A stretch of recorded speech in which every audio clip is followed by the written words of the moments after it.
Hello and welcome to my podcast. Do me a favor, subscribe to the John Keim Report wherever you get your podcast. You're watching on YouTube, like button, subscribe button, you know the deal. You can find us there as part of Empire Media, AMPIRE. Always much appreciated when you tune in, and you can read my work on ESPN.com. And a couple programming notes before I get to my pal Nicki over here. Tuesday morning, film review, a lot about Sam Howell because that's what this season has become about. And then Tuesday night, the live stream with Bram Weinstein, the voice of the Commanders, and I, going over what this game means and more. So anyways, as you can see, if you're watching on YouTube, my pal Nicki Jhabvala from the Washington Post is here to talk about a Commanders win, 2017 over the Patriots. And Sam, I mean, the number one topic out of this game is Sam Howell. Yes. The number one topic out of the remaining 8 games will be Sam Howell. Yeah, and listen, I think he looked good outside of that one really bad play. I think he has shown more of the consistency that you like to see. He's got to clean up those really bad plays, of course. I like the way he's using his feet more. He's moving the pocket to avoid those sacks. The protection, for one, has been better, way better up front. He's taken more deep shots and connecting with a lot of them. He had that 33-yard touchdown to Jahan. He had those back-to-back big plays to Terry. So I thought he had some really good plays tonight. And I think some of those deep shots are a direct result of that protection being better and feeling more comfortable in the pocket. But I do want to stick with, well, obviously you can talk a lot about him. And of course, the whole thing is, Ron Rivera earlier this week after the trades kind of just nudged the conversation a different way. And like, hey, I know we trade these guys, but we got a quarterback. Right. And I don't think he's wrong in saying that. And I don't think so either. I think this is the most optimism and real optimism they've had in a long time about any quarterback, and they've brought in a good number of quarterbacks over the years. So I think there is plenty of reason for optimism. Does he look like Pat Mahomes out there? No, but how many young quarterbacks do? Yeah. So I think he's shown a lot of reason to be excited about. There's things that he needs to clean up. I think that's to be expected. He's young. This is only his 10th NFL game. So, I mean, and it's funny because I did when he was at his locker after the game, I did go up and said, hey, said refer to him like getting your inner Lamar Jackson, something along those lines. Yeah. And all he thought about was, and then I had the worst play of my career, or threw the worst pick of my career right after that. So I was like, well, yeah, it was kind of bad, but at least it's a win, I guess, for you. But then it's also, we talked to John Allen, and John Allen, when he said that he thinks he can be the guy for the next, or that he is the guy for the next 5 to 10 years. Right. What do you make of that? And it's just like there is a lot of confidence in him in that locker room. But what do you make of a statement like that from a guy like John? Yeah, I mean, John's seen quite a bit. He's seen a lot of quarterbacks come through that building. He's played against a lot of quarterbacks. So I think he's probably a good gauge of somebody who would know what good quarterback play is. But I think it says a lot. I think there are a lot of times where I think veteran players will say that to boost the confidence of young players. I don't think that's the case in this situation. I think they genuinely feel that this is the first time in a long time where a lot of these guys feel like they have a chance. And Howell's given them reason for that. It's not made up. Again, is he perfect? Is he, an elite guy out there? No, but he gives them chances, and he's showing more consistency. He does. And I asked, because, I asked Charles Leno the same thing. When do you know, or can you tell? He's like, it takes time. I mean, 10 starts is not enough time to go and say, hey, problem solved after a few decades. However, this is the best they've had since Kirk Cousins left, for sure. Right. And as far as it, so it gives them more hope. And then his point, Leno's point was, so, well, what gives you the optimism that he can be? And he goes back to kind of the demeanor. Right. And not just like, oh, we see the arm, we see he can make plays, but it's the demeanor that he feels gives him a shot. And I think that end of the half interception is a big deal, because what does he do? First drive, the second half, it's a touchdown drive. Right. That's what he does. Right. And I think that's what you can't teach in a lot of quarterbacks. And that's where a lot of young quarterbacks go wrong, is they'll dwell on the bad plays and it snowballs. He has poise in the pocket. I mean, heck, he was sacked 40 times in 7 games. It never looked like he, took a single hit. He stays back there. Like, he's still willing to take these deep shots, and he does learn from a lot of his mistakes, which I think is another huge thing.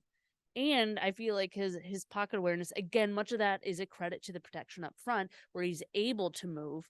I think that just shows a lot about his awareness and kind of his growth there. The fact that he's able to relocate the pocket or extend plays, like, that was it 24 yards on a 3rd and 23.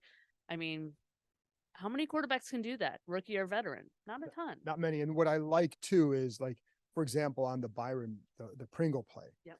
where it's a blitz and he's forced to run to his right. Yep. He knows, like, he sees something on their side while he's sprinting away from pressure and throws it back there.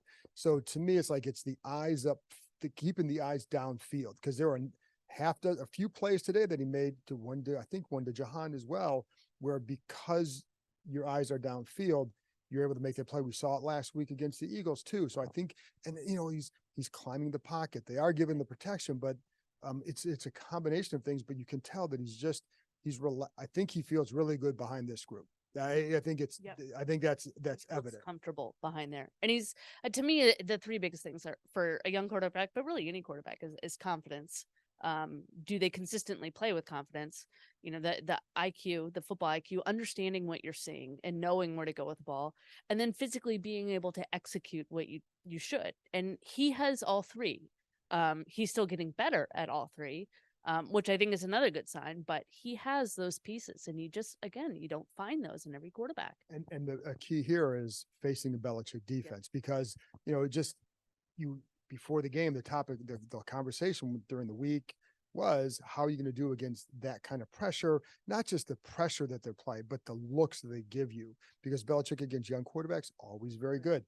And I felt like the line handled it, but I felt like he handled it. It didn't look like, it looked like there are sometimes where maybe you're not getting your first read, of course, but he wasn't flustered by it. Right. And I think that again is another reason why you can sit here and say, like, this kid's got a shot. He's got a shot. No.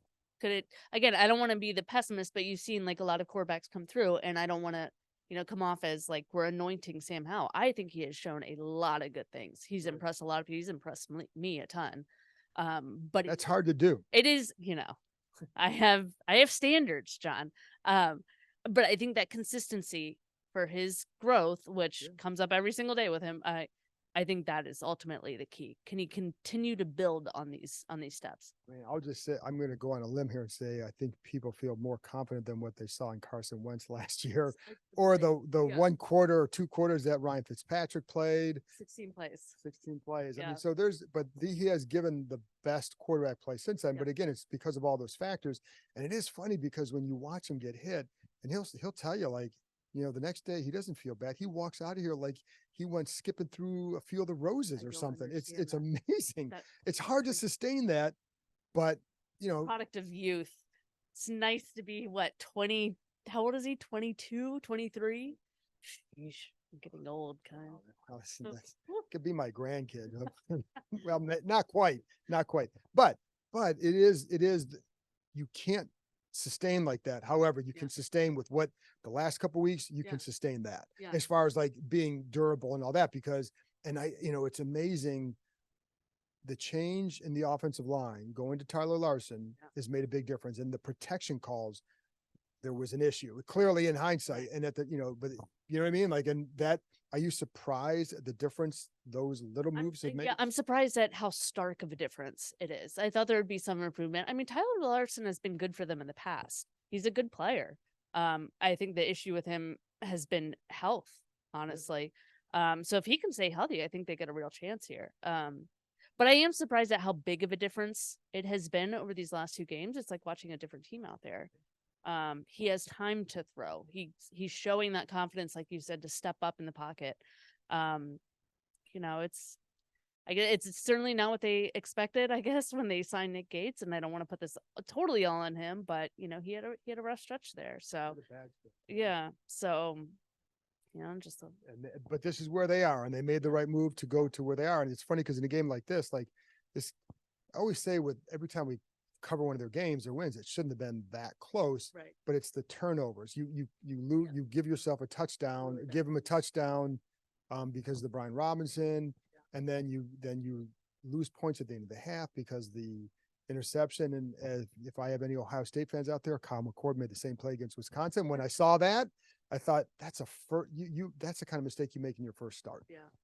But nobody was more pissed about it than Sam Howell, and I think that is why I think I like him for what he's doing. So, but it is. I think the nice thing too for him is he's not getting ahead of himself like everybody else is. Like Ron Rivera saying this, John Allen saying that, others are saying this. It just doesn't affect him. Way more mature than all of us.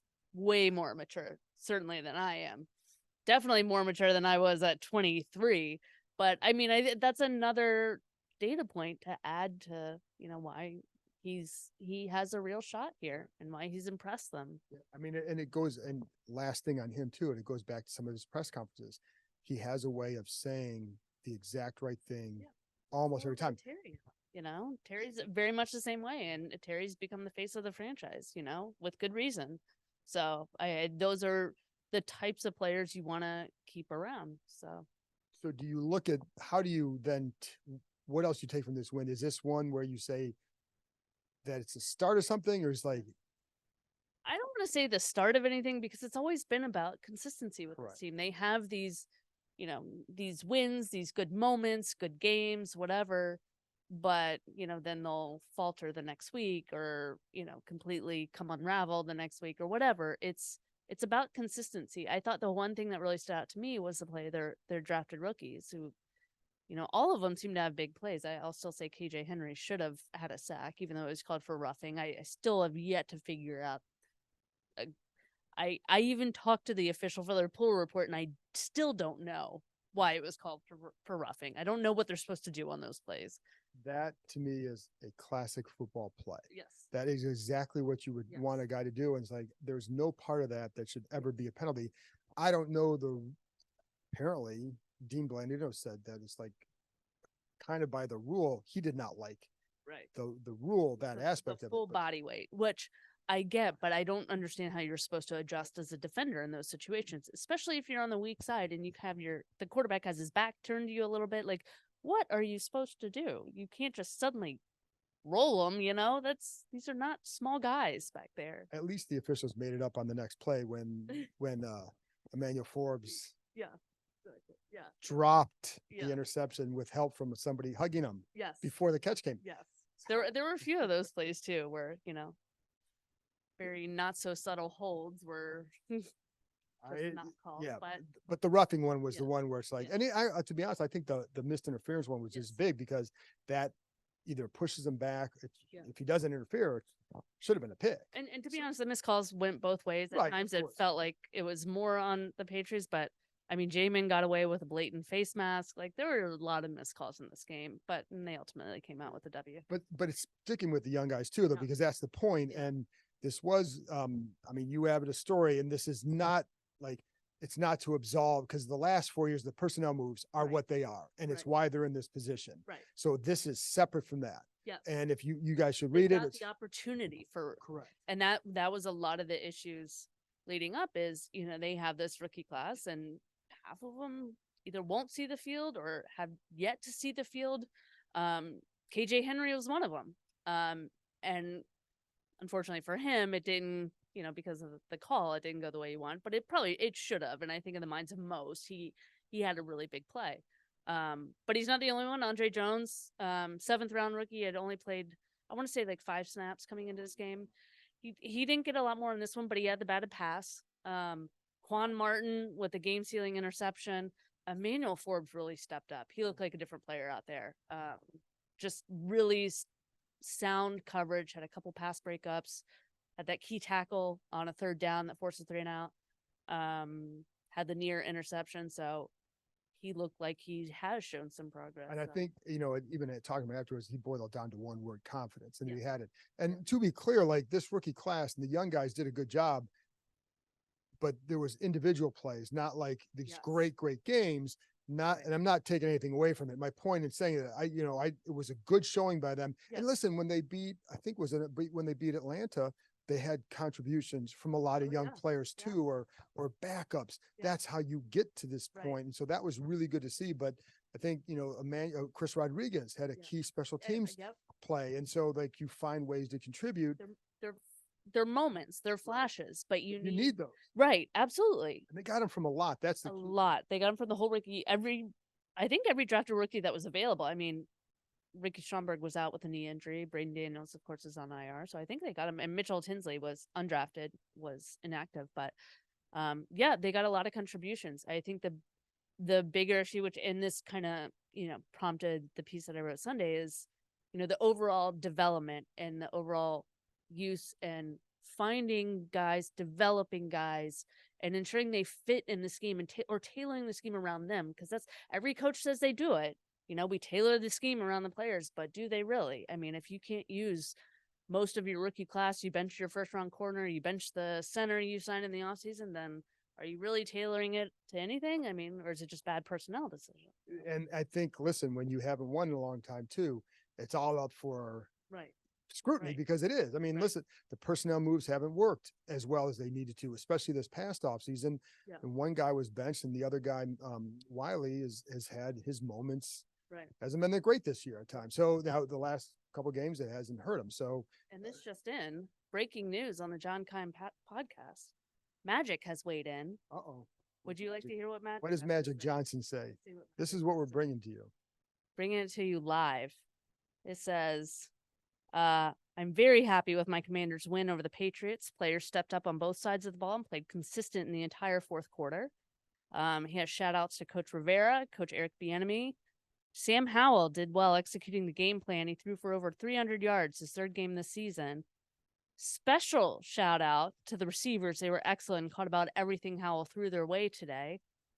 Another shout out to the offensive line who stepped out big. I mean, he is feeling this one. Magic on the roll. But I'm glad he gave the O-line a shout out. Yeah. So, but it is, but going back to the young guys, I think it's good for them to see that development. They need to see that because if you're going to go anywhere with this roster at all, those guys, especially like Andre Jones and KJ, have to be a part because now they're thrust into different situations with losing Montez or trading Montez and Chase Young. So, the thing I wonder too with this defense, and this is a not nitpicking because it's like you have to look like, again, that's why I asked, is this the start of something or is this a lot? It's a good win. Yep. Always a good win when you win the road and especially beat here. And I don't care what their record is. I mean, these guys haven't been tearing the world on fire either. So for them, this is a good win. But what can they build off here defensively? Because my one concern is there are definitely some missed opportunities by Mac Jones. Yeah. And if you face a better passing situation, how's that going to translate? Did you do enough to really kind of build on this, or did you get away with something on defense? Right. And that's until you get, more than a couple games under the belt, we're not going to know that. I think all of these games, frankly, for the next 8 weeks should be viewed as simply building blocks. Let's see if they can get back into it. Would seem tough to get back into playoff contention, but they're only a game out. I mean, anything's possible, as Ron Rivera would say. But I think more importantly is kind of where is this franchise going? At this point, you would expect some change in the offseason. So you want to know what you have on your roster, and it's important for these guys to really get a glimpse of that younger talent. Well, and especially because if these guys don't play well consistently, you have bigger problems. Right. Now you may find the quarterback, but it just adds the list. So if you can finish solid, whatever happens with the staff or whatever, but if you at least that you have a roster that you can build on, that we were right about, they can say they were right about these guys, or you know what I mean? Like I think that's important. Yeah. And we were talking about this before the game is, everybody points to, their cap space in the offseason. Well, that money can go quick, even if you don't need a quarterback, because you look at the premium positions they do need. That money will go fast. If you're looking to add multiple tackles, multiple ends, linebacker, corner, safety, tight end, but that's where they're getting the extra picks. Exactly. Really, that's where the extra picks, but also knowing what sort of reserve and young talent you have currently. And one of those picks, like you said, defensive end, and they trade Montez Sweat. Yeah. You like how I created that segment? Yes, I did. Thank you. But Montez, oh my goodness. Like John Allen was talking about, I'm sure Johnny Lamb's thinking like, serious money. He did comment on it. Was very impressed by the zeros on his contract. $98 million extension, 4 years. I think it's, with his current money, the rest of the season, it's $105 million total. But the $24.5 million average is the 5th highest among edge rushers. So yeah, Montez got paid. It's the guaranteed money is like, it's a ton. Well, it's not all total guarantees. Some of it is guaranteed for injury to start with. So it's like $62 million in practical guarantees. It's still a lot of money. It's way more than these guys would have been comfortable. Oh yeah. Especially, I mean, they paid their 2 tackles. It's just not. It wasn't going to be feasible. You hate to give up good talent like that, but it wasn't feasible. So good for Montez. I mean, this is why the Bears did this deal. I know they faced a lot of criticism. Why would you give up a 2nd-round pick for, defensive end who may not want to be there? Well, yeah, that's why, because you're going to sign him to nearly $100 million, and and they had to make it desirable for him to sign that deal because like Chicago's a great city. I love Chicago. That's a bad organization. He went from being in a bad situation here for a few years, or at least tired of losing. Now you're going there. You wanted to be in Atlanta. Yeah. You had to make it like you had Atlanta to say like, okay, how many zeros will it take? And where does that decimal point go to get you to feel happy here? Like right there. How many zeros will it take for Chicago to feel warm in the winters, Montez? So quite a few, as it turns out. But good for him. I'm glad he got paid. I'm happy for the guy. He's gone through a lot, and so he warrants that he's a very good player. Yeah. I just that much guaranteed for him is just a lot of money. It's a lot of money, but they need that infusion of talent up front. So hope he can come through for them. And so the last thing then is, how much do you think this game, does it quiet anything? Does it change anything? It shouldn't. It shouldn't. A win's a win. That's always great. A lot of players stepped up, a lot of good contributions. That's great. But I think we still know what this team is, what this team needs. And we've seen where they have, a strong performance, and the next week they can be off. So it shouldn't change anything. I think they should enjoy the win. They, like you said, only a game back now, but I still think, change is probably coming, and we'll just see how much. So, and last, I did want to mention Jahan Dotson with a nice catch. Like that play was that throw was a good pickup on the blitz. It was out there. It was out there, but it was it looked like a perfect wedge shot to the green, where it just lost it right in there, and a good catch by Dotson. I think really kind of. I don't think he's sitting there struggling with his confidence, but I think after some of the drops he's had, he needed that. Yeah. And he had one early in this game. Was that 4 so far this season, it just seems unlike him. He's such a polished receiver otherwise. And I'm sure he's sick of hearing about it, frankly. But so for him to get that big one in, I know it's huge, even if he won't admit it publicly, Probably. And, but again, and to your point too, like building on this, you go out and beat Seattle.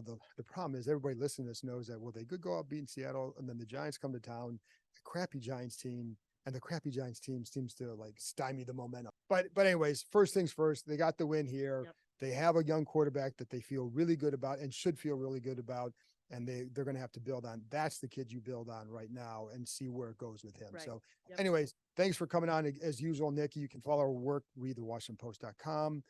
at NICKIJHABVALA on Twitter, on Twitter, whatever it is. I got it. So anyway, thanks for tuning in. As always, I'll be back Tuesday morning with a film review, Tuesday night, 7:30 Eastern time with Bram Weinstein, the voice of the Commanders, for another live stream show. Talk to you next time.